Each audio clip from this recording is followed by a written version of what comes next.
जैसे भक्त, जैसा स्वभाव, जैसी स्थिति, वैसे आप रहने की भावना सु भक्त को आनंद देने के लिए ऐसे बनकर विराजे। अपन समझे कि पद्मनाभ दास वैभवी घर वाले थे, राजा के पुरोहित, भागवत नित्य उनके घर होते थे, सुनने वाले आते थे, आजीविका भी चली आती थी।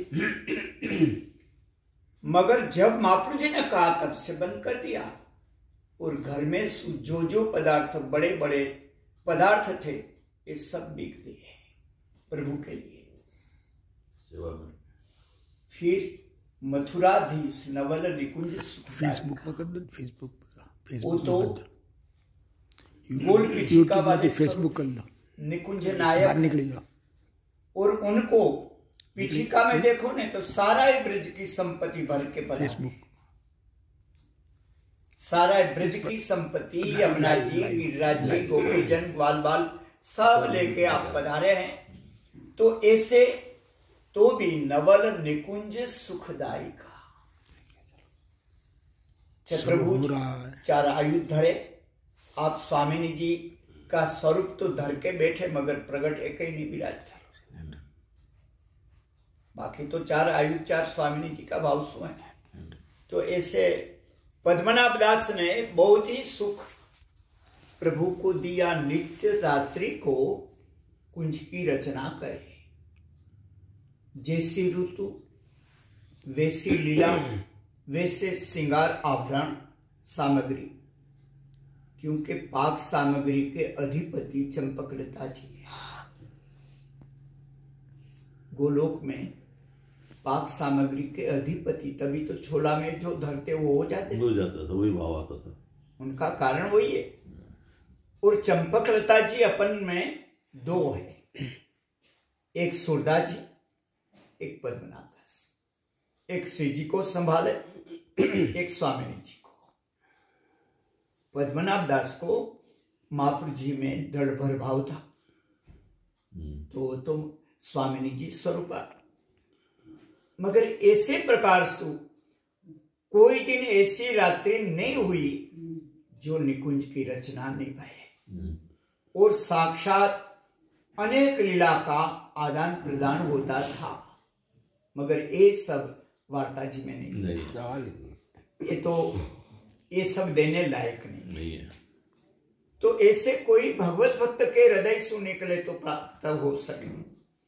तो पद्मनाभ दास जी सदा सर्वदा मथुराधीश जी को छोला में प्रसन्न कर लिया। एक बार ऐसा भी हुआ कि जब अड़ेल गए तो वहां महाप्रभु जी ने 3 दिन सीधा भेजे। माँ लक्ष्मी जी ने कहा कि उनकी स्थिति बहुत नाजुक है और छोला धरते।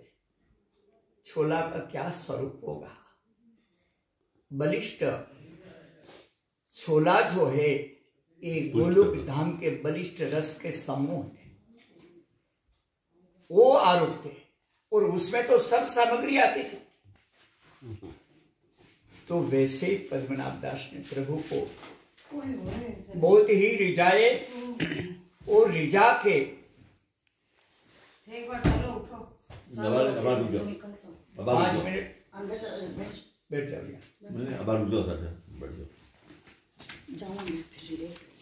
तो 5 भगवत भक्त ने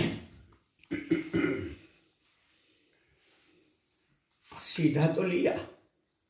तुलसा ने कहा पिताजी वहां से सीधा आता है वल्लभ के घर से, तो के गवाखा में धर दो। दिन तक सीधा धर दिया, मगर सामग्री नहीं करी, क्योंकि सामग्री नहीं आई थी। सीधा ब्राह्मण को दिया जाए, वैष्णव को तो सामग्री। कदाचित सामग्री के भाव से भेजी होती तो प्रभु को धरते, मगर सीधा आया। उसमें भी एक चतुर संकेत है। क्या संकेत? कि तुम कनौज जाओ, यहां रहेगा तो तुमको और मोको तो सुख मिलेगा, मगर कितने के जीव तेरे हिसाब से जो बाकी रह जाएंगे तो उनके लिए तू चला जा, सीधा ही कनौज, बीच में मत रहना, सीधा वही सीधा। तभी चतुर भगवती समझ गए और वहां से सब सामान भर के तुलसा को कहे सामान नाव में लगा दो। वो ठाकुर जी को जब जापी जी किए तब पूछे, बाबा गुरु के घर पधारना है कि नाव में पधारना है? मेरे घर छोला मिलेगा, यहाँ नाना भांत की सामग्री आपको आरोग्य की मिलेगी। तो नहीं, मेरे तो तेरी संगी आना है। तभी महाप्रभु जी की सन्मुख जाकर केवल आज्ञा नहीं ली, विनती करी, हम कनौज जाते हैं। आज्ञा तो 2 दिन पहले लेनी चाहिए ना, आज्ञा नहीं दी, जाने की विनती करी। तो ऐसे पद्मनाभ दास जी के जो वार्ता प्रसंग है उसमें भीतर बहुत कुछ छुपा है। कभी कभी ऐसे संगति में उनको खोला जाए। जैसे अपन समझे के रामदास जी के ठाकुर जी को चोरी में पधरा गए नवनीत प्रिया जी, उनका भी बहुत बड़ा रहस्य है। और पद्मनाभ दास जी जैसे विरला ये इच्छा करे तो म्लेच्छ को भस्म कर देते, मगर कुछ बोले नहीं। 7 दिन कुछ उन्होंने नहीं लिया, प्रभु ने नहीं आरूगा।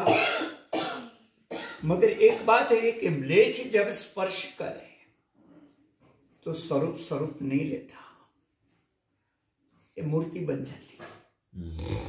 म्लेच्छ का स्पर्श तो उनको धरवे की जरूरत नहीं। मगर पद्मनाभ दास जी 7 दिन तक ऐसे ही रहे, ऐसी भावना उसमें लिखी है। मगर उनका बहुत गुण भाव है। वो ठाकुर जी का भी नित्य देखते थे मथुराधीश को कैसे सुख देते हैं, और मैं तो ऐसे बैठे रहता हूं, अब क्या करूं। युक्ति करी और उनका मनुष्य सिद्ध करने के लिए म्लेच्छ को ये बुद्धि प्रेरक बनकर आपके संग में ले चले और पद्मनाभ दास जी को 7 रात्रि तक प्रभु को बहुत ही आरुगाए, बहुत ही लीला का प्रकार हुआ है, ऐसा भावना है उसमें। फिर 8वें दिन आपने कहा कि महाराज अब उनको प्रेरणा कर दो, टाइम हो गया, हम रह नहीं सके अब। तभी मोगलानी को ये भावना भई कि ब्राह्मण मरेगो, कुछ खाया पिया नहीं, तो उनका देव उनको सौंप दो। ऐसे करके वापस आए, घर पे आकर पंचांग स्नान करवा के फिर आपको बिठाए। मगर मथुराधीश जी ने ये बात कुछ पूछी नहीं, ये क्या लीला है, ये भी गोप्य गुड भाव है। तो ये सब प्रकार से पद्मनाभ दास के जैसे पद है ना, ऐसी उनकी वार्ता जी है। मगर किसके पास कौन का है, कहाँ मिले, बहुत सुनने वाले कम है। छपा है ना, वही प्रमाण मानकर पढ़ लेते हैं। मगर यहाँ तो बताया कि यह वार्ता गोप्य है, यह वार्ता गूढ़ है, कहाँ तक कहिए, यह वार्ता अनिवर्चनीय है। तो ये शब्द का जो उल्लेख किया श्री गोकुलनाथ जी ने, उनके लिए अपन क्या करेंगे। हमने तो कभी सोचा ही नहीं कि मथन करके भीतर गए नहीं तो कैसे समझेंगे कि उसमें क्या भरा। ये सब रसात्मक भाव सब वार्ता में कुछ अलग अलग प्रकार से 336 वार्ता में कुछ भरे हैं। और एक बात तो ये समझने कि साक्षात वल्लभ ने अपने मुखारविंद सु ये भगवती का चरित्र प्रकट किया है, तो उसमें कितना रहस्य भरा होगा। वल्लभ ने किया, गोकुलनाथ जी राजेश महाप्रभु जी का प्रागट्य है, और श्री यमुना जी का भी प्रागट्य है।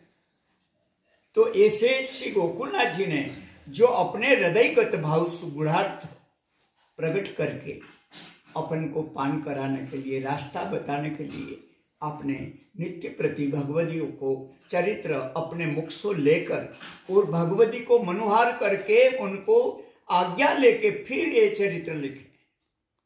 ऐसा नहीं अच्छा लगा तो लिख लिया।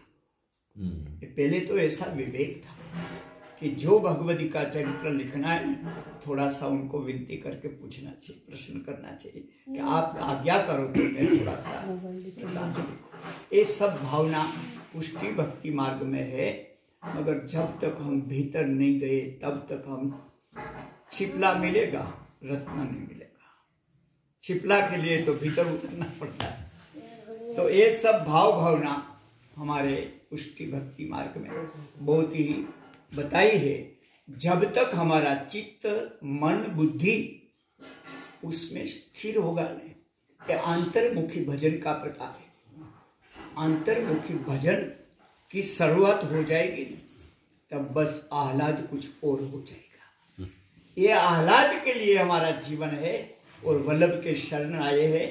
और क्रिया मात्र सो हम नहीं आए, ये तो सब क्रिया करते हैं, मगर भीतर की अवस्था जब बनेगी न तभी समझना कि अब हमारा जन्म सफल हो जाए। उनके लिए बस हमारी जवाबदारी है, हम क्या करना क्या नहीं करना ये सब प्रकार हमारे जीवन में होना चाहिए। मगर समय चला जाए बाद में पछताना आता है कि अब क्या करें, पहले तेने कछु न विचारे अब काहे को रोए। ऐसी बात है सब।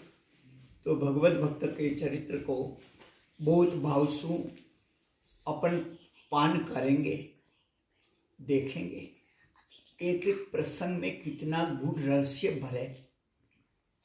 बहुत 11 प्रसंग है पद्मनाभ दास की वार्ता जी, दामोदर दास जी की वार्ता में 10 प्रसंग है, 8 प्रसंग कृष्णदास की वार्ता जी में है और 11 प्रसंग दामोदर दास जी की वार्ता में एक दासी के मिलकर। तो कहने की बात हो ये कि हमारे जीवन में वार्ता जी का जो स्वरूप है ये समझ में आएंगे तब हम पुष्टि भक्ति भाव से रंग लगेगा और वैसे हमारा जीवन कृतार्थ हो जाएगा। गोकुलनाथ जी ने तो आश्रमृत में ऐसे लिखा है कि जैसे प्रभु की तुम सेवा करो वैसे भगवती की सेवा करोगे तभी प्रभु प्रसन्न होंगे। तो वो कहते हैं ना कि ये तो साकार स्वरूप है। कौन? भगवती है। हाँ, तो प्रभु को हम साकार नहीं समझते। पृथ्वी जी कई बार कहते थे हाँ कि तुम लोग परिषद में जो कार्य करते हो, मैंने कहा कि यह सेवा छूट जाती है सब। तो बोले तुम जो ये सेवा करो ये तो साकार स्वरूप है, इसको रिझाओ। ये तो तुमको सामने से बोल देगा हमारा ये नहीं किया, हमारा ये नहीं हुआ, वो तो कुछ बोलता ही नहीं है। सही, ये तो सामने से बोल रहा है आपको। सही, इनकी टहल करो, हाँ, इनसे आशीर्वाद लो। जरूर, बहुत बड़ी बात है, बहुत बड़ी। एक बार मतलब कोई एक शास्त्री था चतुर्वेदी, वो आके पृथ्वी जी को कंप्लेन किया कि ये हमारी ये व्यवस्था नहीं है, हमारी ये व्यवस्था नहीं है। तब हम सामने खड़े थे, तब हमको डांटा तुम लोग करते क्या हो। इसीलिए उन्होंने कहा कि ये साकार स्वरूप है। सही बात है, बहुत सही बताया आपने। और हरिराय जी ने भी बहुत कहा है, भगवद आश्रय और भगवती आश्रय दृढ़ नहीं होगा तब प्रभु प्रसन्न नहीं होंगे। इससे पहले ही शिक्षा पत्र में दिया है, मगर ये बनना बहुत मुश्किल है। आजकल किसी को विश्वास ही नहीं, भगवती भगवती सब का है, मगर आचरण में तो होना चाहिए ना, वो तो है। वही हिसाब से हम कदाचित ये भगवत रसरूप स्वरूप सो प्रत्यक्ष भाव सो हम थोड़ा वंचित है और जन्म तो ऐसे चला जाएगा। थोड़ा सा बाकी है तो कुछ नाम ले लेवे और उनके भजन करे, भगवती का स्मरण करे, वैसे वही आधार है, बस वही आधार और कुछ नहीं है। हम प्रभु को प्रसन्न नहीं कर सके, उनके सिवा कोई उपाय नहीं। ऐसा बड़ेन की आज्ञा है। श्री वल्लभाधीश्वर की जय। हाँ बेन जी बोलिए।